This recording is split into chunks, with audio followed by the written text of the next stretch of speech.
I am delighted this week again to discover how God speaks to us through the Old Testament.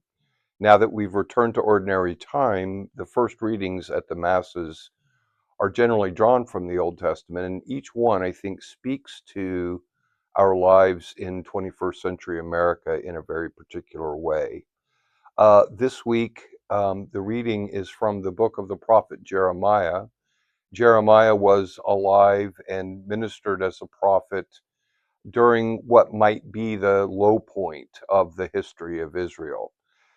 They have endured and yet survived the civil war and the division of the nation. They have survived the weakened state that civil war left them in, being invaded first by the Assyrians and then by the Babylonians. And Jeremiah, in his private prayer, turns to God and laments the great suffering that the people of Israel are undergoing and his personal suffering in his ministry of leading the people of Israel back to faithfulness. And I think that the lesson that we can draw from that is to understand again that God is not subject to time. There is no event of history which catches God by surprise, and therefore there's no event in history or in our lives that God ever says something like, "Well, sorry, I just didn't see that coming. You're going to have to work this out on your own."